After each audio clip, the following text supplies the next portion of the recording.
پھولوں سے بھرے لان میں حوریہ کو ڈھونڈتی پھر رہی ہے۔ اچانک اسے حوریہ کی آواز سنائی دیتی ہے۔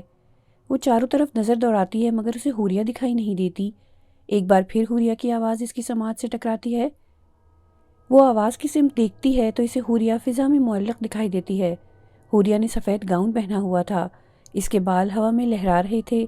وہ پریوں جیسی دکھائی دے رہی تھی، آنکھوں میں خلوص کی چمک، لبوں پر مسکراہٹ بکھیرے اس نے دونوں بازو ماں کی طرف بڑھائے۔ رخسانہ جو مبہوت نظروں سے حوریہ کی طرف دیکھ رہی تھی، پاگلوں کی طرح بیٹی کی طرف دوڑی۔ اس کے قریب پہنچی تو پریشانی سے اس کے پیروں کی طرف دیکھنے لگی۔ میری جان، تم اس طرح ہوا میں معلق کیوں ہو؟ میرے پاس کیوں نہیں آتی؟ اس نے بیٹی کے ہاتھوں کو چھونے کے لیے اپنے ہاتھ آگے بڑھائے۔ اس سے پہلے کہ وہ حوریہ کو چھوتی، پری جیسی حوریہ بھیانک روپ دھار گئی۔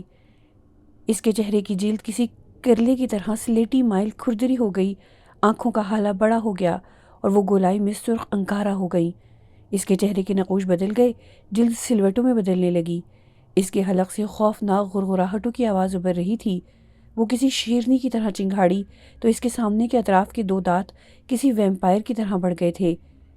ہاتھوں کے ناخن بھی 4 انچ تک بڑھ گئے تھے۔ اس نے اپنے سلیٹی مائل سلوٹوں والے ہاتھ رخسانہ کی طرف بڑھائے تو رخسانہ پر راشہ طاری ہو گیا۔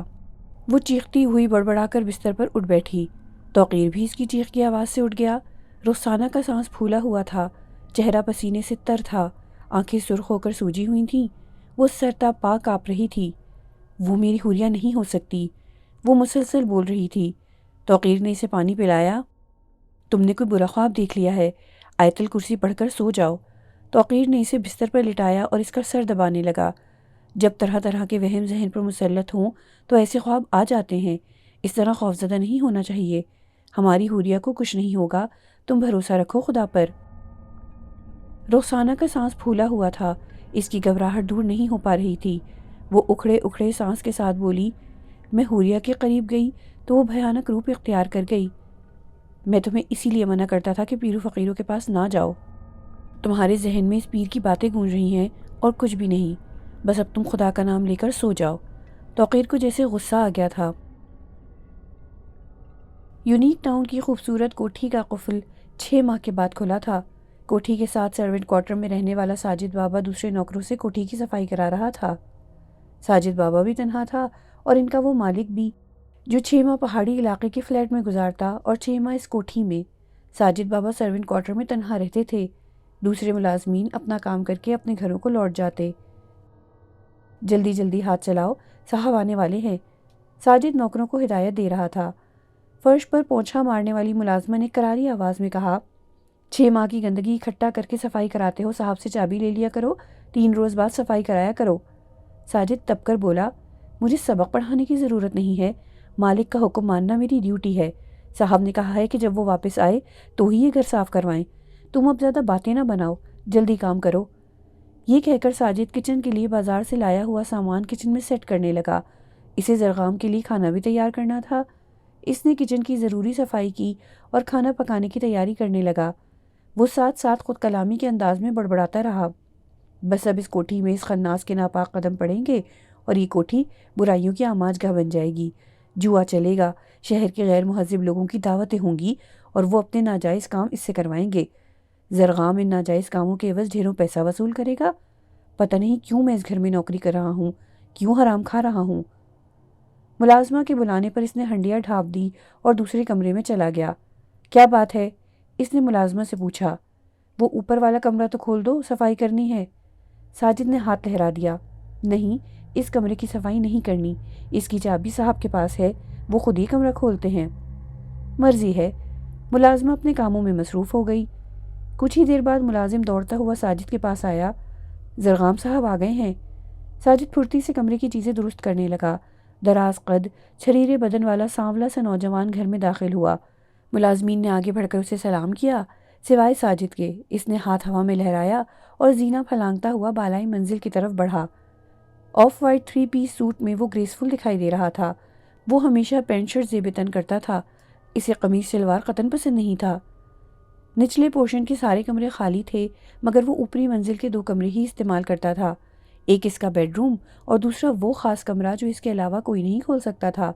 اس کے اپنے کمرے میں جانے کے بعد ساجد دوسرے نوکروں سے مخاطب ہوا، اسے سلام نہ کیا کرو، یہ تو نام کا مسلمان ہے، یہ کیا کسی کو سلام کا جواب دے گا؟ یہ تو خناس ہے، شیطان کا دوسرا روپ۔ ایک ملازم نے تمسخرانہ انداز میں کہا، اس قدر ناپسند کرتے ہو تو اس کی ملازمت چھوڑ کیوں نہیں دیتے؟ ساجد نے ندامت سے سر جھکا لیا، پتہ نہیں تم لوگوں کا کام ختم ہو جائے تو چلے جانا، میں صاحب کے لیے چائے بنا دوں۔ دوسرے ملازمین اپنا کام نپٹا کے چلے گئے۔ ملازم روبینہ سے ساجد نے کہا کہ جب تک زرغام یہاں ہے وہ برتن دھونا، صفائی اور کپڑے دھونے کا کام کر لیا کرے، یہ سارے کام وہ اکیلی ہی کیا کرے، صاحب کو زیادہ ملازم پسند نہیں ہیں۔ ملازمہ نے کراری آواز میں کہا، ہر بار مجھے کیوں بتاتا ہے؟ 4 سالوں سے یہی روٹین ہے، میں جانتی ہوں، کل سے کام پر آ جاؤں گی، آج کا کام ختم ہو گیا ہے۔ یہ کہہ کر وہ ملازمہ بھی چلی گئی۔ ساجد چائے لے کر زرغام کے کمرے میں گیا۔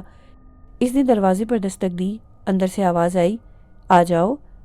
ساجد نے چائے میز پر رکھی۔ بابا ٹھیک ہو؟ کوئی پریشانی تو نہیں ہوئی میری غیر موجودگی میں؟ نہیں صاحب، پریشانی کیسی؟ آپ ہوں یا نہ ہوں، میرا رب میرے ساتھ ہوتا ہے، ساجد نے دھیرے سے کہا اور کمرے سے باہر چلا گیا۔ رات 10 بجے ساجد اپنے سرونٹ کوارٹر میں چلا گیا جو کوٹھی سے باہر تھا۔ زرغام نے کوٹھی کا دروازہ اندر سے بند کر لیا۔ وہ زینہ چڑھتا ہوا بالائی منزل کی طرف بڑھنے لگا۔ اس کے ہاتھ میں چابی تھی۔ اس نے اپنا خاص کمرہ کھولا۔ وہ ہال نما کمرہ کافی بڑا تھا۔ اس کمرے میں پڑا ہوا سامان انتہائی ہولناک اور پراسرار تھا۔ سامنے دیوار پر شیشے کی بڑی بڑی کھڑکیاں تھیں جہاں سے گھر کا لان اور باہر کا حصہ دکھائی دیتا تھا۔ اس کمرے میں سہولت کے لیے کسی قسم کا فرنیچر موجود نہیں تھا۔ دیواروں پر الماریاں نصب تھیں اور چاروں طرف اس طرح ٹیبلیں لگی تھیں جیسے کوئی سائنسی لیبارٹری ہو۔ ان میزوں کے بڑے بڑے درازوں میں نہ جانے کیا کچھ تھا۔ حیرت کی بات تو یہ تھی کہ 6 ماہ کے بعد کھلنے والا کمرہ اس طرح صاف تھا، اس کی ہر چیز اس طرح تھی جیسے کوئی باقاعدگی سے اس کمرے کی صفائی کرتا رہا ہو۔ زرغام ایک میز کی طرف بڑھا۔ اس میز پر الگ ڈبے پڑے تھے جن میں مختلف جانوروں کی ہڈیاں تھیں۔ اس نے جانوروں کی ہڈیوں میں سے سور کی کچھ ہڈیاں لیں اور دوسرے ڈبے سے انسانی کھوپڑی اٹھائی۔ کمرے کے وسط میں جیسے کسی نے پہلے سے ہی آگ جلانے والا سامان رکھا ہوا تھا۔ وہ ہڈیاں لے کر اس جگہ بیٹھ گیا جہاں آگ جلانے کا سامان پڑا تھا۔ لوہے کی ایک ٹرے تھی جس میں 4 لکڑیاں ایک دوسرے کے اوپر رکھی ہوئی تھیں۔ اس نے جانور کی ہڈیاں ٹرے کے ارد گرد جوڑ دیں۔ اس نے انسانی کھوپڑی کو اپنے ہاتھ کے اوپر رکھا اور اسے لکڑیوں کے اوپر لے گیا۔ آگ خود بخود بھڑک اٹھی۔ اس نے اپنا ہاتھ جس میں اس نے انسانی کھوپڑی پکڑی ہوئی تھی آگ کے اوپر کیا اور ہونٹوں سے تیز جنبش کے ساتھ کچھ پڑھنے لگا۔ ہر میز پر کینڈل سٹینڈ میں 16 موم بتیاں لگی ہوئی تھیں۔ چند ہی ساعتوں میں ساری موم بتیاں خود بخود جل اٹھیں۔ کمرے میں سرخی مائل سی روشنی پھیل گئی۔ زرغام نے آنکھیں بند کر لیں اور وہ کچھ پڑھتا رہا۔ وہ جوں جوں پڑھ رہا تھا کمرے کے ماحول میں تبدیلی ہوتی جا رہی تھی۔ زمین میں گڑگڑاہٹ سی پیدا ہونے لگی۔ زلزلے کی سی کیفیت میں کمرے کی ہر چیز ہلنے لگی، مگر موم بتیاں میزوں کی تیز حرکت کے باوجود جلتی رہیں۔ پھر ایک دم سامنے کی کھڑکیوں کے شیشے کھل گئے۔ بھونچال کی طرح ہوا کا تیز جھونکا کمرے میں داخل ہوا۔ ساری موم بتیاں بجھ گئیں۔ زرغام نے آنکھیں کھولیں اور اس طرح گویا ہوا جیسے سامنے سے کوئی دکھائی دے رہا ہے۔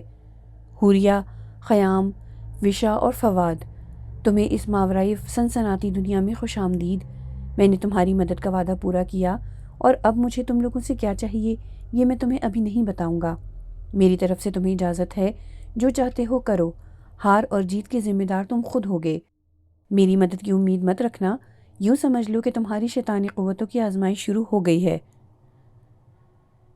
یہ کہہ کر زرغام نے دوبارہ آنکھیں بند کر لیں اور کچھ پڑھنے لگا۔ تھوڑی دیر کے بعد کمرے سے بھونچال کی کیفیت ختم ہو گئی اور کھڑکیوں کے شیشے خود بخود بند ہو گئے۔ زرغام نے فاتحانہ مسکراہٹ کے ساتھ آنکھیں کھول دیں۔ ظفر اپنی پیکنگ میں مصروف تھا۔ اسے صبح 9 بجے کی فلائٹ سے بیرون ملک جانا تھا۔ ماریا اس کے لیے ناشتہ بنانے میں مصروف تھی۔ اس نے ناشتہ میز پر لگایا۔ ظفر بریف کیس اٹھائے ٹیبل کے پاس سے گزر گیا۔ ماریا جلدی سے اس کے پیچھے آئی۔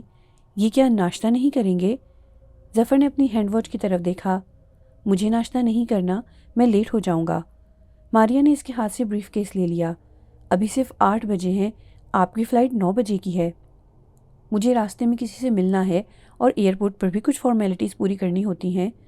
ظفر نے ہاتھ بڑھا کر بریف کیس لے لیا۔ ماریا غصے سے بولی، میرا قصور کیا ہے؟ نہ مجھ سے ٹھیک طرح سے بات کرتے ہیں، نہ گھر میں کھانا کھاتے ہیں، اس طرح کے رویے کا کیا مطلب ہے؟ ظفر بھی بھڑک اٹھا، تمہیں سمجھ میں آ گیا ہوگا کہ میں تمہارے وجود سے بھاگ رہا ہوں۔ مجھے تمہاری قربت گوارا نہیں ہے۔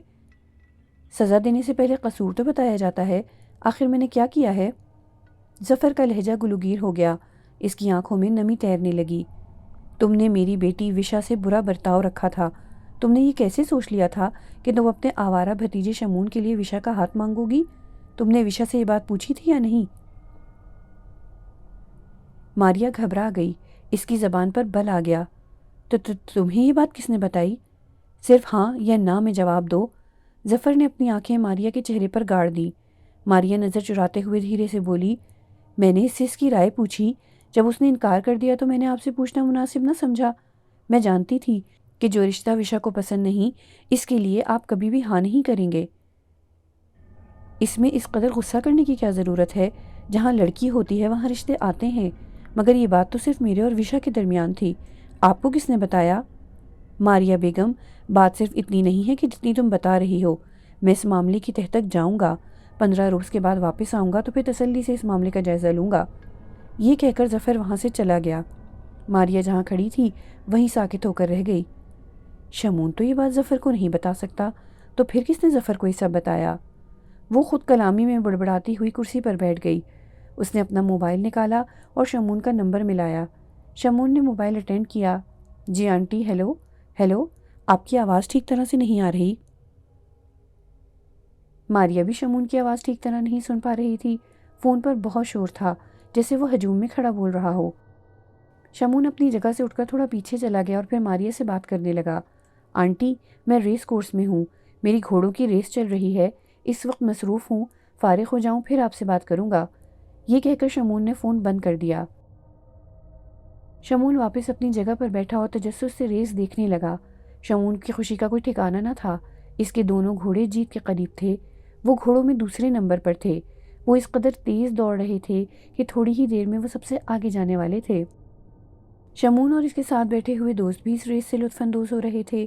اچانک شمون کے گھوڑوں کی حالت عجیب ہو گئی، وہ اس طرح اچھلنے لگے جیسے کوئی ان پر چابک برسا رہا ہو۔ وہ ہنہناہٹ کی آواز سے پچھلی ٹانگوں پر کھڑے ہو کر اگلی ٹانگیں ہوا میں زور زور سے مارنے لگے۔ وہ بری طرح بپھر گئے تھے یا ڈر گئے تھے۔ انہوں نے آگے دوڑنے کی بجائے پیچھے کی طرف دوڑنا شروع کر دیا۔ گھوڑوں میں بھگدڑ مچ گئی۔ تماشائی پریشان ہو کے اپنی جگہ پر کھڑے ہو گئے۔ کتنے ہی گھوڑے زخمی ہو گئے۔ ماہر گھڑ سوار میدان میں اتر گئے اور صورتحال کنٹرول کرنے کی کوشش کرنے لگے۔ شمون اپنے دوستوں کے روکنے کے باوجود میدان میں کود پڑا۔ دوسرے گھڑ سواروں کے ساتھ مل کر اس نے اپنے گھوڑے کو قابو کیا اور گھمبیر صورتحال کو کنٹرول کر لیا۔ ریس ادھوری چھوڑ دی گئی۔ شمون نے گھوڑے اپنے ملازمین کے حوالے کیے۔ لے جاؤ انہیں، کسی کو بیچ دو، مجھے اپنے فارم ہاؤس میں یہ گھوڑے نظر نہیں آنے چاہیے۔ ملازم نے انکساری سے کہا، سرکار، ان گھوڑوں نے تو کتنی ہی ریسیں جیتی ہیں، یہ معمولی گھوڑے نہیں ہیں۔ شمون تپ کر بولا، مالک میں ہوں یا تم، اونے پونے دام میں بیچ دو، میں نئے گھوڑے خریدوں گا۔ شمون بے دلی سے گاڑی میں بیٹھا اور جلد ہی وہاں سے نکل آیا۔ گھر آیا اور دھڑام سے صوفے پر براجمان ہو گیا۔ اسی دوران اسے ماریا کے فون کا خیال آیا۔ اس نے اپنا موبائل نکالا اور ماریا کا نمبر ملایا۔ جی آنٹی، کیا کہہ رہی تھیں؟ ظفر نے آج کل بہت پریشان کر رکھا ہے، نہ جانے وہ وشا کہاں مر کھپ گئی ہے، اور ظفر CBI کے آفیسر کی طرح تفتیش میں لگا ہوا ہے۔ وشا سے تمہاری شادی کے متعلق جو بات میں نے کی تھی وہ نہ جانے کیسے ظفر کو معلوم ہو گئی ہے۔ 15 روز کے لیے بیرون ملک گیا ہے، جاتے جاتے دھمکی دے گیا ہے کہ میں واپس آ کے سارے معاملے کا جائزہ لوں گا۔ ماریا کی بات پر شمون نے قہقہہ لگایا، کیا ہو گیا ہے آنٹی، ایسی چھوٹی چھوٹی باتوں پر پریشان ہو جاتی ہیں؟ نہ ہی وشا نے ملنا ہے اور نہ ہی حقائق انکل ظفر کو معلوم ہونے ہیں، خواہ اسٹریس کا شکار ہو رہی ہیں۔ آپ ان کی باتوں پر دھیان نہ دیں۔ تم دوسرے شہر میں رہتے ہو، ورنہ ابھی تمہیں گھر بلا لیتی۔ کل کوئی وقت نکال کر میرے گھر آؤ، ماریا نے کہا۔ کل نہیں، کل میرا دوستوں کے ساتھ شکار کا پروگرام ہے۔ شمون کی اس بات پر ماریا خفگی سے بولی، بھائی جان اور بھابھی تو گاؤں میں ہوتے ہیں، تم شہر میں اکیلے رہتے ہو، اس لیے منمانی کرتے ہو۔ اگر بھابھی تمہارے ساتھ ہوتی تو تمہارے فضول قسم کے شوق ختم ہو جاتے۔ شمون نے لاپرواہی سے کہا، آنٹی، شمون رشتوں کی زنجیروں میں نہیں جکڑا ہوا، شمون اپنی مرضی کا مالک ہے۔ ٹھیک ہے، میں خود بھابھی سے بات کر لوں گی۔ شوق سے کر لیں بات، مجھے انہیں شیشے میں اتارنا اچھی طرح سے آتا ہے۔ تم نہیں سدھرو گے، چلو پرسوں آ جاؤ، بیٹھ کے بات کریں گے، ماریا نے کہا۔ شمون نے لمبا سانس کھینچا، ٹھیک ہے، آپ اس قدر زور دے رہی ہیں تو میں پرسوں آ جاؤں گا۔ آج کا دن تو میرے لیے اچھا نہیں ہے، دعا کریں کہ کل شکار میں کوئی بیڈ لک نہ ہو۔ فون سے ماریا کے ہنسنے کی آواز آئی۔ کیوں؟ آج کیا بیڈ لک ہو گئی؟ آنٹی، میرے گھوڑے جیت کے بالکل قریب تھے، اچانک ڈر گئے اور مخالف سمت میں دوڑنے لگے، جس سے گھوڑوں میں بھگدڑ مچ گئی اور کافی گھوڑے زخمی ہو گئے۔ یہ صورتحال بمشکل کنٹرول ہوئی۔ شمون نے تجسس سے بھرپور انداز میں ماریا کو ساری صورتحال بتائی۔ ماریا نے اس بات کو بہت سطحی سا لیا۔ جانور کا کب ذہنی توازن بگڑ جائے کیا پتہ ہوتا ہے؟ کل کسی قسم کا خطرہ مول نہ لینا۔ کچھ نہیں ہوتا، میں پہلی بار تو نہیں جا رہا، آپ کے لیے مرغابیاں لاؤں گا اور پکا کر بھی آپ ہی دیں گی۔ اچھا بابا، اپنا خیال رکھنا۔ یہ کہہ کر ماریا نے فون بند کر دیا۔ شمون اپنے دو دوستوں کے ہمراہ صبح ہی صبح شکار کے لیے روانہ ہو گیا۔ جیسا شمون خود تھا ویسے ہی اس کے آوارہ دوست تھے۔ اپنی رائفلز ٹھیک سے چیک کی ہے نا؟ یہ نہ ہو کہ رائفل ٹھیک سے نہ چلے اور ہم شکار کرنے کی بجائے شکار ہو جائیں۔ شمون کے پوچھنے پر اس کے دوست نے ہنستے ہوئے کہا، ایسے بے وقوف نہیں ہیں، سب کچھ A1 ہے۔ ہاں، البتہ کھانے پینے کے لیے کچھ نہیں لیا، بازار سے لیتے جائیں گے۔ شمون نے بازار پہنچ کر جیپ روکی اور کچھ کھانے پینے کی اشیاء خریدی۔ وہ جو ہی شہر سے باہر نکلا، اس نے جیپ کی رفتار تیز کر لی۔ ایک دوست تو موبائل کا ہیڈ فون کانوں میں لگا کر میوزک سننے میں محو ہو گیا اور دوسرا شمون سے گپ شپ میں مصروف ہو گیا۔ یار شمون، تو جلدی سے شادی کر لے، ہمیں بھی گھر کے پکے ہوئے کھانے ملیں، بازار کے کھانے کھا کھا کے تو دل بھر گیا ہے۔ شمون نے اسٹیئرنگ سے نظر گھماتے ہوئے دوست کی طرف دیکھا۔ یار اپنی خیر مناؤ، اگر میری شادی ہو گئی نا تو تم دونوں کی چھٹی ہو جائے گی۔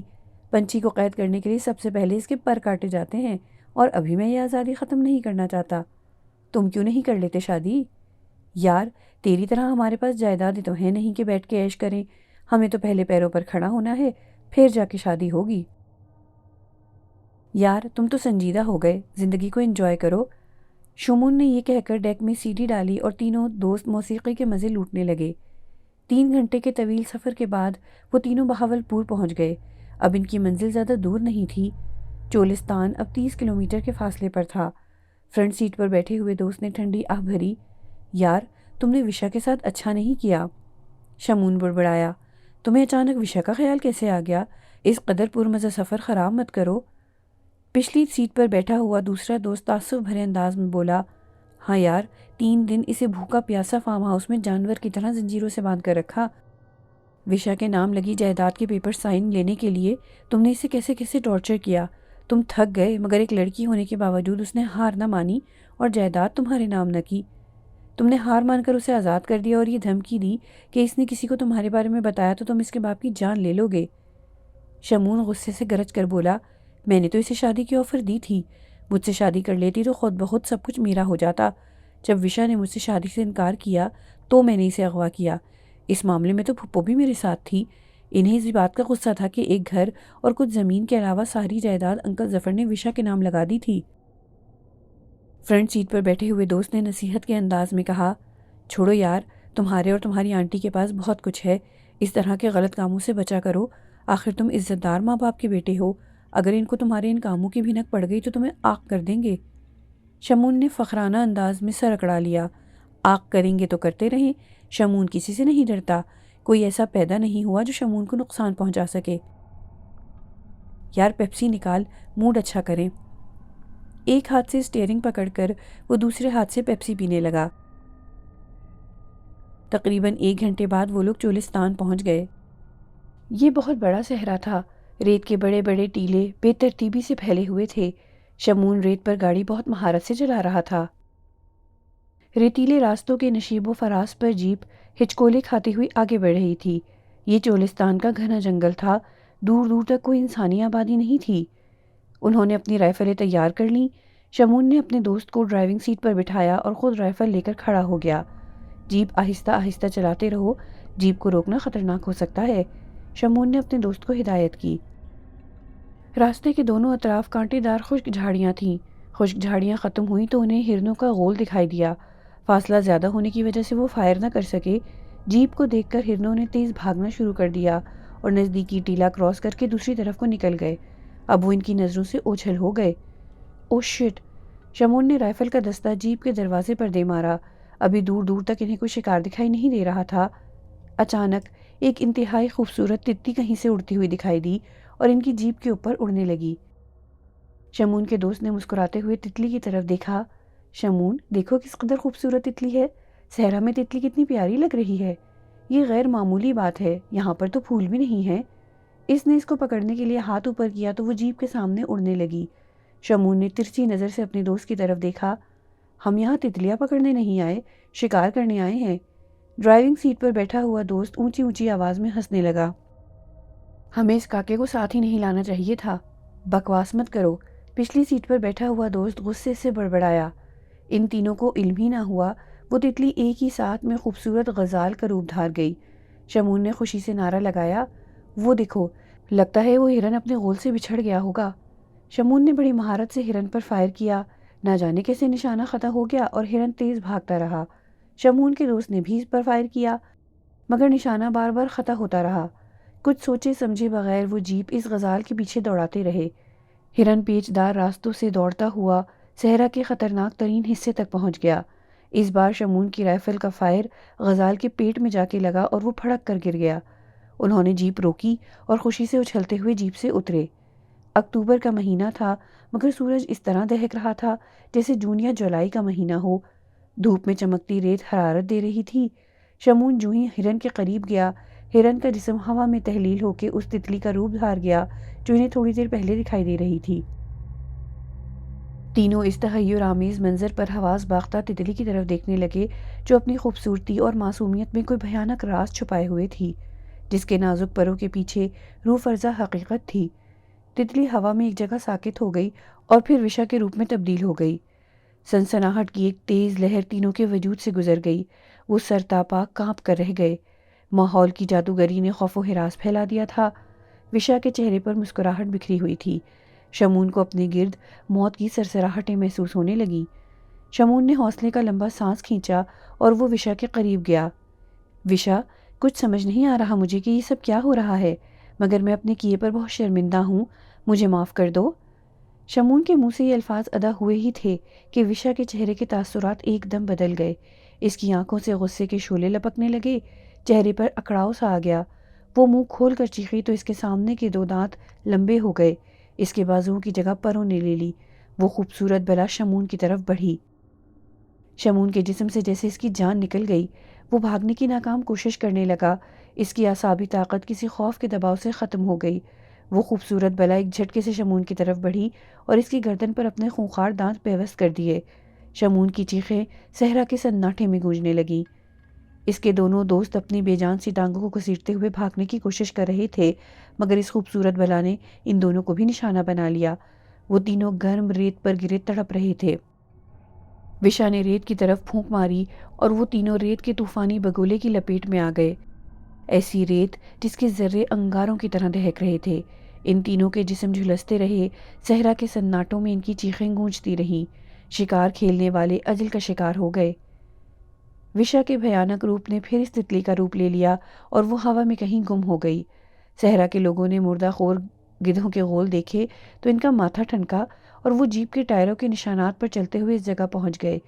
3 نوجوانوں کی جھلسی ہوئی لاشیں دیکھیں تو وہ دم بخود ہو گئے۔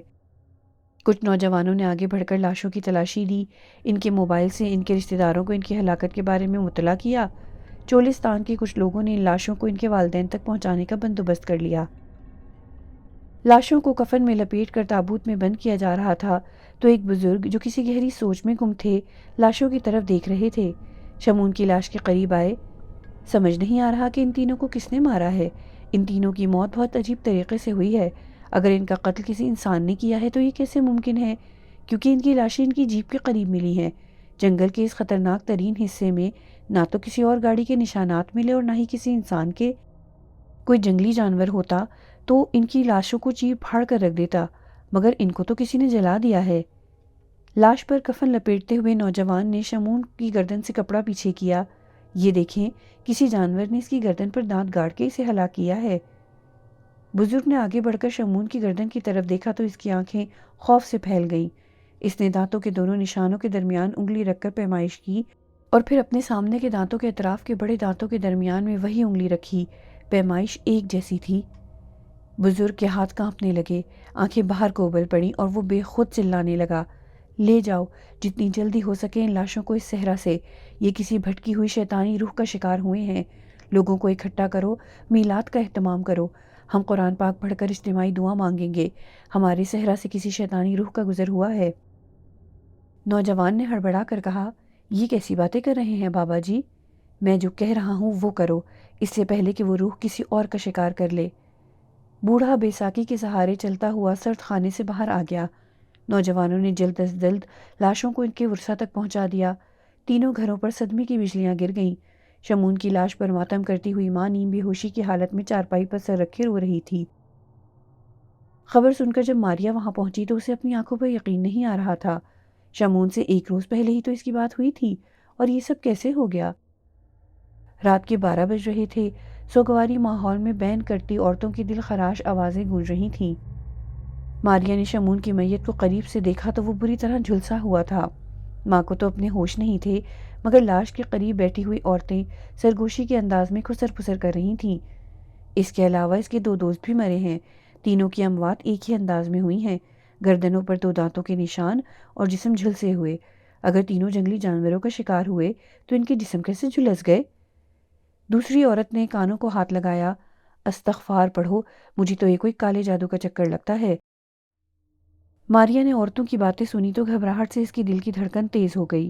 اس نے آگے بڑھ کر کفن کا کپڑا شمون کی گردن سے پیچھے کیا تو اس کی گردن پر واقعی 2 دانتوں کے نشان تھے، جس سے نکلنے والے خون کی رنگت کالی ہو چکی تھی اور گردن سے لے کر چہرے تک کی رنگت میں نیلاہٹ تھی، جیسے کسی نے خون چوس لیا ہو۔ ماریا مبہوت نظروں سے لاش کی طرف دیکھتی ہوئی اپنی جگہ پر بیٹھ گئی۔ شمون کی ماں کو دلاسا دینے کے لیے اس کی زبان سے ایک لفظ بھی ادا نہ ہو سکا۔ وہ بس گم سم سہمی سہمی تسبیح پڑھتی رہی۔ ایک عجیب سا خوف اس کی رگوں میں سرایت کر گیا۔ کچھ دیر کے بعد وہ ڈرائیور کے ساتھ گھر واپس آ گئی۔ گھر میں ایک بوڑھی ملازمہ تھی اور وہ تھی۔ ظفر تو بیرون ملک تھے۔ گھر میں داخل ہوتے ہی جیسے خوف کے سپید سائے اس کے ساتھ ہی گھر میں داخل ہو گئے۔ اس کے اندر کے خوف نے باہر کا ماحول بھی سراسیمہ بنا دیا۔ وہ سہمی سہمی اپنے کمرے تک چلی گئی۔ رات کی تاریکی میں ڈوبا ہوا گھر کا سناٹا ماریا کے خوف کو مزید بڑھا رہا تھا۔ کچن سے برتنوں کے کھڑکنے کی آوازیں آئیں تو ماریا بلا تعمل بولی، بشرا، تو تم کیا کر رہی ہو؟ ماریا نے پوچھا۔ جی وہ برتن سمیٹ رہی ہوں، آپ کے لیے چائے بنا دوں؟ نہیں، کچھ دیر بعد بنا دینا۔ بی بی جی، رات کا 1 بج رہا ہے، پھر تو بہت دیر ہو جائے گی۔ تم چائے رہنے دو، ایسا کرو آج ادھر ہی سو جاؤ، زمین پر میرے کمرے میں۔ ماریا نے قالین کی طرف اشارہ کرتے ہوئے کہا۔ اچھا بیگم صاحبہ۔ ملازمہ ادھر ہی قالین پر سو گئی۔ ماریا بستر پر براجمان تھی، مگر نیند اس کی آنکھوں سے کوسوں دور تھی۔ عجیب عجیب اوہام ذہن میں ہلچل مچا رہے تھے۔ اسی دوران اس کے موبائل کی رنگ بجی تو وہ چونک سی گئی۔ موبائل کی اسکرین پر ظفر کا نام آ رہا تھا۔ ماریا نے جلدی سے فون کانوں سے لگا لیا۔ ہیلو، کیا بات ہے؟ تمہاری آواز کیوں کانپ رہی ہے؟ ایسے ہی عجیب سا خوف محسوس ہو رہا ہے۔ تم ٹھیک ہو؟ ماریا نے پوچھا۔ ظفر نے متاسفانہ لہجے میں کہا، شمون کے بارے میں علم ہوا، مگر یہ سب کیسے ہوا؟ کسی نے بے دردی سے شمون کا قتل کر دیا۔ اوہ، آوارہ لڑکوں کا ایسا ہی انجام ہوتا ہے۔ مرے ہوئے لوگوں کو تو بخش دو، ماریا غصے سے بولی۔ شمون کے قتل سے تم کیوں خوفزدہ ہو گئی ہو؟ ظفر نے سوال کیا تو ماریا سارا ماجرا بتائے بغیر نہ رہ سکی۔ ظفر مبہوت ہو کے رہ گیا۔ یہ موت تو واقعی بہت عجیب ہے۔ خیر، میں آؤں گا تو مزید اس موضوع پر بات کریں گے۔ یہ کہہ کر ظفر نے فون بند کر دیا۔ فواد کے والد حسب معمول رات کو 8 بجے آفس سے آئے، ایمن کے ساتھ کھانا کھایا اور اپنا لیپ ٹاپ لے کر بیٹھ گئے اور نیٹ پر اپنے شیئرز چیک کرنے لگے۔ ایمن کچھ پیکٹس لے کر بیڈ پر بیٹھ گئیں۔ وقار احمد نے لیپ ٹاپ پر نظریں جمائے ایمن سے بات کی۔ کیا بات ہے؟ آج کل تمہاری این جی او کی کوئی مصروفیت نظر نہیں آ رہی، کیا عورتوں کے مسائل ختم ہو گئے ہیں؟ ایمن سرسری سے لہجے میں بولی، میرا اپنا دل نہیں لگتا اب ان کاموں میں، عجیب سا ادھورا پن آ گیا ہے میرے اندر۔ میری اپنی فرسٹریشن ختم ہو گئی تو ہی دوسروں کے مسائل حل کروں گی۔ وقار احمد نے لیپ ٹاپ چھوڑ کر ایمن کی طرف دیکھا۔ یہ کون سے پیکٹس لے کے بیٹھی ہو؟ کیا ہے ان میں؟ ایمن پیکٹس کو ہاتھوں سے چھونے لگی۔ ان میں فواد کے نئے سوٹ ہیں۔ جب میں فواد کے لیے وینا کا ہاتھ مانگنے اپنے بھائی کے گھر گئی تھی تو میں نے پہلے ہی فواد کی منگنی کے لیے نئے سوٹ لے لیے تھے۔ مجھے معلوم نہیں تھا کہ بھائی جان انکار کر دیں گے۔ پتہ نہیں بھائی جان نے مجھ سے ایسا کیوں کیا۔ انہوں نے وینا کا رشتہ عارفین سے طے کر دیا۔ عارفین بھی ان کی بہن کا ہی بیٹا ہے۔ حیثیت میں بھی ہم دونوں بہنوں میں کوئی خاص فرق نہیں، پھر ایسا کیوں؟ وقار احمد اٹھ کر ایمن کے قریب بیٹھ گئے۔ کیسی باتیں کر رہی ہو؟ صرف حیثیت اور تعلق ہی سب کچھ نہیں ہوتا، بیٹی کے معاملے میں بہت کچھ دیکھنا پڑتا ہے۔ ایمن سر جھکائے رونے لگی۔ میرا فواد یہاں ہوتا تو میں جیسے تیسے بھائی کو منا ہی لیتی، میں بھی اپنے بیٹے کے ارمان پورے کرتی۔ کس قدر بضد تھا وہ وینا کے رشتے کے لیے، اور آج وینا کسی اور کی ہو گئی ہے۔ اگلے جمعے وینا اور عارفین کی منگنی ہے۔ وقار احمد نے اس کے آنسو پوچھے۔ تم اس طرح پریشان مت ہو، خدا کو یہی منظور ہوگا۔ میں بھی مایوس نہیں ہوا، انشاءاللہ ہمارا فواد ضرور واپس آئے گا اور ہم اس کے لیے وینا سے بھی اچھی لڑکی ڈھونڈیں گے۔ ایمن نے وقار احمد کے شانے پر سر رکھ لیا۔ اس کی بھیگی آنکھوں میں خواب تل ملاتے رہے کہ ایک دن اس کا بیٹا واپس آئے گا اور وہ اپنے سارے ارمان پورے کرے گی۔ وینا اپنی ہونے والی ساس یعنی پھپھو کے ساتھ منگنی کے لیے شاپنگ میں مصروف تھی۔ اس کی والدہ نے عذرا کی بات رد نہ کی کہ وہ اپنی ہونے والی بہو کو خود شاپنگ کرائے گی۔ عذرا اور وینا نے پہلے بوتیک سے منگنی کا جوڑا لیا اور اس کے بعد وہ دونوں جیولر کے پاس گئیں۔ وینا کو کافی دیر لگی اپنے لیے سیٹ پسند کرنے میں۔ اس نے سونے کا سیٹ اپنے گلے سے لگا کر کہا، یہ کیسا لگ رہا ہے آنٹی؟ مجھے تو یہی اچھا لگا ہے۔ عذرا نے مسکراتے ہوئے وینا کی طرف دیکھا۔ ہاں پیارا لگ رہا ہے، یہی پیک کروا لیتے ہیں۔ وینا بہت خوش تھی۔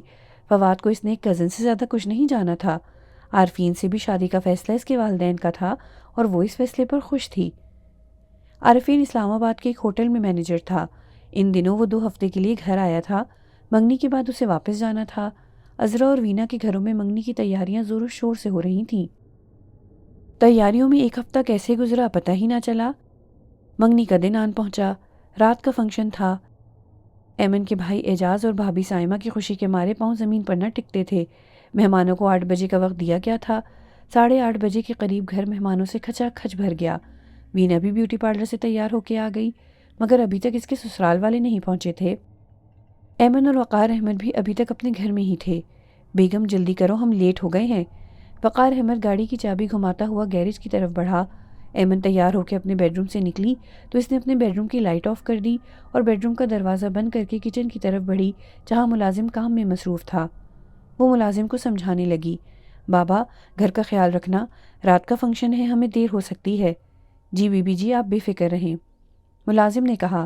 اسی دوران ایمن کے بیڈ روم کے دروازے کھلنے کی آواز آئی۔ ایمن نے فوراً کمرے کی طرف دیکھا۔ کمرے کی لائٹ آن ہوئی۔ ایمن نے تعجب سے اپنے ہاتھ میں تھامی ہوئی بیڈ روم کی چابی کی طرف دیکھا۔ چابی تو میرے پاس ہے، تو اندر کوئی کس طرح جا سکتا ہے؟ اس کا دل تیزی سے دھڑکنے لگا۔ اسے خدشہ ہوا کہ گھر میں کوئی چور گھس آیا ہے۔ وہ دوڑتی ہوئی وقار کے پاس گئی۔ اس کی سانس پھول گئی۔ وہ کیا ہوا؟ وقار احمد نے پوچھا۔ اندر ہمارے بیڈ روم میں کوئی ہے؟ ملازم ہوگا۔ نہیں، وہ تو کچن میں ہے، ایمن گھبرائی ہوئی آواز میں بولی۔ میں دیکھتا ہوں۔ وقار احمد نے گاڑی کا دروازہ بند کیا اور کمرے کی طرف بڑھنے لگا۔ ایمن نے اسے روک لیا۔ تم نہ دیکھو، پولیس کو فون کرو۔ ریلیکس، مجھے دیکھنے تو دو۔ وقار احمد بیڈ روم تک گیا۔ بیڈ روم کا دروازہ باہر سے لاک تھا اور کمرے کی لائٹس بھی آف تھیں۔ وقار احمد نے سوالیہ نظروں سے ایمن کی طرف دیکھا تو ایمن بلا تعمل بولی، میں نے لائٹ آف کر کے دروازہ لاک کر دیا تھا، مگر جب میں ملازم سے بات کر رہی تھی تو اسی دوران کسی نے کمرے کا دروازہ کھولا اور لائٹ آن کی۔ میں دوڑتی ہوئی آپ کے پاس چلی گئی۔ وقار احمد چڑھ کر بولا، کیسی احمقوں جیسی بات کر رہی ہو؟ چابی تمہارے پاس ہے اور تم کہہ رہی ہو کہ دروازہ کسی نے کھولا تھا۔ ملازم وقار احمد کے قریب آیا۔ صاحب جی، بیگم صاحبہ ٹھیک کہہ رہی ہیں، میں نے بھی دیکھا ہے۔ چابی دو۔ وقار احمد نے ایمن سے چابی لی اور دروازہ کھول کر کمرے کی لائٹ آن کی۔ ہر چیز اپنی جگہ سلیقے سے پڑی تھی۔ ایمن کی تسلی کے لیے اس نے نقدی اور زیور چیک کیا، سب کچھ پورا تھا۔ اس نے تحمل سے ایمن کو سمجھایا، کمرے سے کوئی چیز نہیں غائب ہوئی، اور اگر کوئی شخص کمرے سے بھاگتا تو مجھے دکھائی دے دیتا۔ تم نے کسی کو کمرے کے آس پاس سے کمرے سے نکلتے دیکھا ہے؟ نہیں، ایمن کھوئی کھوئی سی بولی۔ پھر بھی ایک دفعہ میں اور ملازم سارا گھر چیک کر لیتے ہیں۔ وقار احمد یہ کہہ کر ملازم کے ساتھ چھت پر چلا گیا۔ اس نے چھت سے سڑک پر دور دور تک نظر دوڑائی۔ اسے ایسی کوئی نشانی نہ ملی جس سے پتہ چلتا کہ گھر میں کوئی آیا ہے۔ وقار احمد اور ایمن ملازم کو گھر میں چھوڑ کر وینا کی منگنی کی تقریب میں چلے گئے۔ وینا اپنے والدین کی اکلوتی بیٹی تھی۔ اس کی منگنی کی تقریب میں اس کے والدین نے کوئی کسر نہ چھوڑی۔ منگنی کا انعقاد میرج ہال میں کیا گیا تھا۔ میرج ہال خوبصورت انداز میں ڈیکوریٹ کیا گیا تھا ہال کی آرائش و زیبائش میں تازہ پھولوں کا استعمال کیا گیا تھا، اس لیے فضا تازہ پھولوں کی خوشبو سے مہک رہی تھی۔ سبھی مہمان پہنچ گئے تھے مگر وینا کے سسرال والے ابھی تک نہیں پہنچے تھے۔ وینا سجی ہوئی کرسی پر بیٹھی بہت خوبصورت لگ رہی تھی۔ ایمن نے وینا کو دیکھا تو اس کی آنکھیں اس کے چہرے پر ہی ٹھہر گئیں۔ وینا کو دیکھتے ہی فواد کے خیال نے اس کی آنکھیں بھر دیں۔ عذرا نے ایمن کو دیکھا تو بہن کے دل کے جذبات کو بھانپ گئی۔ وہ اس کے قریب آئی اور اس کے شانوں پر باہیں حائل کرتے ہوئے اسے وینا کے پاس لے گئی۔ وینا کے ساتھ صوفے پر دونوں بہنیں بیٹھ گئیں۔ عذرا نے ایمن کا ہاتھ وینا کے ہاتھ کے اوپر رکھا اور بہت پیار سے بولی، آپ سمجھیں عارفین ہی آپ کا فواد ہے اور یہ آپ کی بہو ہے۔ ایمن اپنے آنسو پوچھتے ہوئے مسکرانے لگی۔ خدا تمہیں اور عارفین کو ہمیشہ خوش رکھے۔ اس نے وینا کے سر پر پیار دیا اور پھر عذرا سے مخاطب ہوئی، عارفین اور اس کے والد کہاں رہ گئے ہیں؟ سب مہمان پہنچ گئے ہیں اور وہ دونوں ابھی تک نہیں پہنچے۔ بازار سے کچھ چیزیں لینی تھیں، بس وہی لیتے ہوں گے۔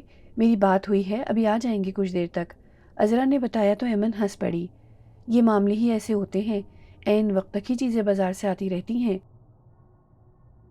لڑکیوں نے ٹیپ ریکارڈر آن کر دیا اور پاپ میوزک پر محو رقص ہو کے منگنی کی تقریب کو پرمزہ بنانے لگی۔ خاندان کے سب لوگوں نے تالیاں بجانا شروع کر دیں۔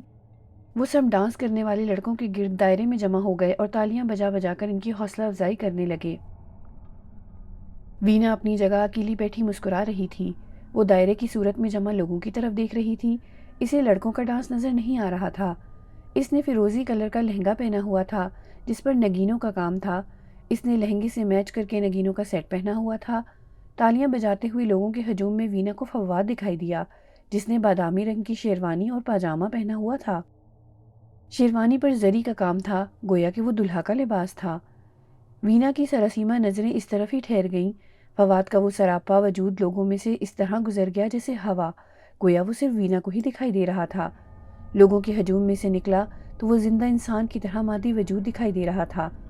سنسناہٹ کے جھٹکے سے وینا کا پورا جسم تھرتھرا گیا۔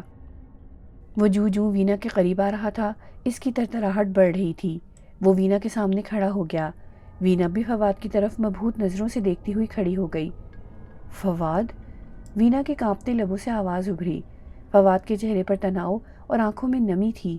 غصہ و غم کے یکجا تاثرات نے اس کی آنکھوں میں بہت کچھ لکھ دیا تھا۔ فواد نے وینا کے چہرے پر اپنی آنکھیں گاڑ دیں۔ کیا سوچ رہی ہو؟ یہی نا کہ میں زندہ ہوں یا مردہ؟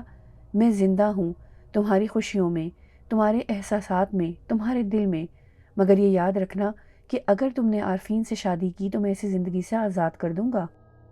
وینا کی ماں اس کے قریب آئی تو فواد کا وجود دھوئیں میں تحلیل ہو کر ہوا میں بکھر گیا۔ وینا کی ماں چلا اٹھی، وینا یہ دھواں کیسا تھا؟ تم ٹھیک تو ہو نا؟ وینا پھٹی پھٹی آنکھوں سے فضا کو گھورتی رہی، پھر چکرا کر گر گئی۔ وینا کی والدہ سائمہ نے اس کا سر اپنی گود میں رکھا اور اس کا چہرہ تھپتھپانے لگی۔ وینا آنکھیں کھولو، کیا ہوا؟ وینا نے آنکھیں کھولی تو ایک انجانا سا خوف اس کی آنکھوں میں سرائیت کر گیا۔ اس کی متلاشی نگاہیں اپنے گرد جمع مہمانوں میں کسی کو ڈھونڈ رہی تھیں۔ ایمن اور عذرا اس کے قریب آئیں۔ کس کو ڈھونڈ رہی ہو؟ فواد، ابھی تھوڑی دیر پہلے میرے سامنے فواد کھڑا تھا۔ فواد؟ یہ تم کیسی باتیں کر رہی ہو؟ ہم نے تمہارے پاس کسی کو نہیں دیکھا۔ وینا اپنے ہاتھوں پر زور ڈالتے ہوئے اٹھ کر بیٹھ گئی۔ اس نے عذرا کی طرف دیکھا۔ آنٹی میں سچ کہہ رہی ہوں، میں نے اپنے پورے ہوش و حواس میں اسے دیکھا ہے۔ اس نے بادامی رنگ کی زری کے کام والی شیروانی اور پاجامہ پہنا ہوا تھا، مگر اس کا جسم ہوائی تھا۔ اس کا جسم ہوا کے ہیولے کی طرح آپ لوگوں میں سے گزر گیا تھا۔ ایمن سٹپٹا کے رہ گئی۔ وہ وینا کے قریب بیٹھ گئی۔ اس نے اپنے آنسوؤں سے ڈبڈباتی آنکھوں سے وینا کی طرف دیکھا۔ اس کی شیروانی پر براؤن دھاگے کے ساتھ گولڈن تلے کا کام تھا اور بٹن بھی گولڈن تھے۔ جی آنٹی، مگر آپ کو کیسے پتا؟ کیا آپ نے بھی اس کو دیکھا ہے؟ وینا نے حیرت میں ڈوبے ہوئے لہجے میں کہا۔ ایمن کی آنکھوں میں رکے ہوئے آنسو اس کے رخساروں پر چھلک پڑے۔ میں نے اسے نہیں دیکھا، مگر تم یہ کیوں کہہ رہی ہو کہ اس کا جسم ہوائی تھا؟ شور سن کر وقار احمد بھی آ گئے۔ کیا بات ہے؟ ایمن وقار کی طرف لپکی۔ میں نے کہا تھا کہ میرا فواد ضرور آئے گا۔ ہمارے بیڈ روم میں کسی کا ہونا میرا وہم نہیں تھا۔ میرا فواد گھر آیا تھا۔ وینا بتا رہی ہے اس نے وہی شیروانی اور پاجامہ پہنا ہوا تھا جو آپ کو دکھا رہی تھی۔ اس نے ہمارے کمرے کی الماری سے وہیں سے ڈریس لیا ہوگا۔ وقار احمد نے وینا کی طرف دیکھا۔ یہ سب کیا کہہ رہی ہیں؟ تم صرف اتنا بتاؤ کہ تم نے فواد کو دیکھا ہے اس ہال میں؟ جی انکل، میں نے اسے دیکھا، اس نے مجھ سے بات بھی کی۔ وقار احمد نے کچھ اور مزید نہیں پوچھا۔ اس نے برقی صورت سے اپنا موبائل نکالا اور کسی سے تیز تیز بولنے لگا، باہر سیکیورٹی کو الرٹ کر دو، کچھ لوگ ادھر ہال میں بھی بھیجو، کچھ لوگوں نے یہاں فواد کو دیکھا ہے، ہر ایک کو چیک کرو، اگر فواد یہاں ہے تو وہ ہوٹل سے باہر نہ نکلنے پائے۔ اسپیکر پر اناؤنسمنٹ ہونے لگی، اس ہال سے کوئی باہر نہ جائے، فواد تم جہاں کہیں ہو ہمارے سامنے آ جاؤ۔ ہال میں جیسے سکوت چھا گیا، لوگ اپنی جگہ پر جامد ہو گئے، پولیس سولجرز ہال کے دروازے پر کھڑے ہو گئے، فضا میں سیاہ دھوئیں کی بدلی سی نمودار ہوئی۔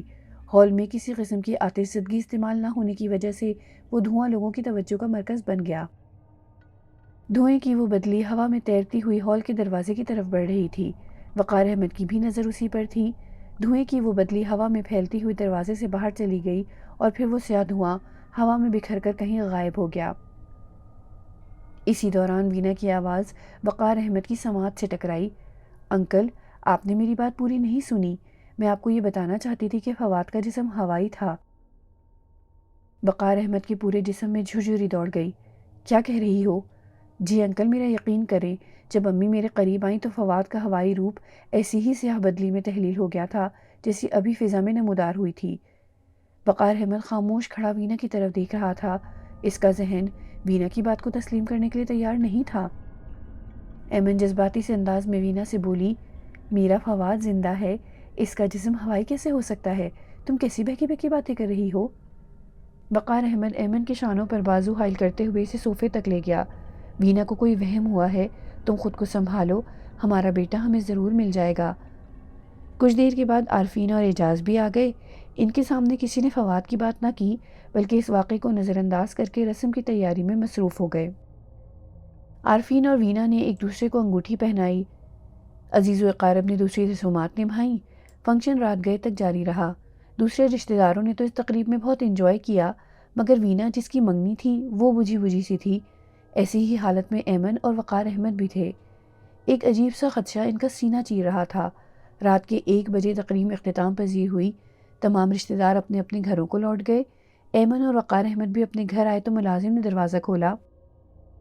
وقار احمد تو باتھ روم میں کپڑے چینج کرنے چلا گیا، مگر ایمن الماری کھول کر تیزی سے کچھ ڈھونڈنے لگی۔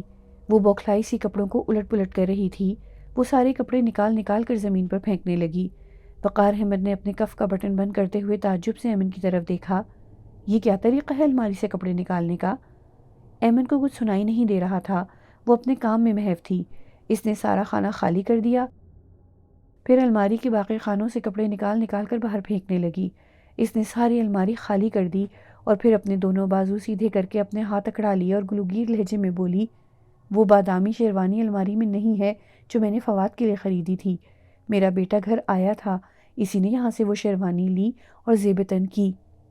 کیسی باتیں کر رہی ہو ایمن، خود کو سنبھالو۔ وقار احمد نے ایمن کو شانوں سے پکڑتے ہوئے صوفے پر بٹھا دیا۔ ایمن نے اپنی بھیگی ہوئی آنکھوں سے وقار احمد کی طرف دیکھا، وینا نے تو وہ شیروانی نہیں دیکھی تھی، تو پھر کیسے اس نے بتایا کہ فواد نے بادامی شیروانی پہنی تھی اور اس پر براؤن دھاگے اور گولڈن تلے کا کام تھا؟ وقار احمد سوچ میں پڑ گیا، یہ سب باتیں اس کی سمجھ سے بالا تر تھیں۔ اس نے ایمن کے بالوں کو سہلایا، خدا پر بھروسہ رکھو، جاؤ جا کے چینج کر لو۔ ایمن دھیرے دھیرے قدموں سے چلتی ہوئی باتھ روم تک پہنچ گئی۔ وقار احمد کے ذہن میں وینا کا جملہ بار بار گونج رہا تھا، انکل فواد کا جسم ہوائی تھا، اس کا جسم سیاہ دھوئیں میں تبدیل ہو گیا تھا۔ وقار احمد کے ذہن میں سیاہ دھوئیں کی اس بدلی کا بھی خیال آنے لگا، پھر اس کا ذہن ماضی کے دریچوں سے کسی بات کو دہرانے لگا۔ جب چرس بھرے سگریٹ پینے پر وقار احمد نے فواد کے چہرے پر زناٹے دار تھپڑ رسید کیا تھا تو چیخ کر بولا تھا، ڈیڈی اس دھوئیں میں کبھی آپ کا بیٹا بھی دھواں ہو جائے گا۔ اس خیال سے اس کے جسم میں جھرجھری دوڑ گئی۔ اس نے دونوں ہاتھ دعا کے لیے اٹھائے، یا اللہ جو میں سوچ رہا ہوں وہ نہ ہو، میرا بیٹا زندہ ہو۔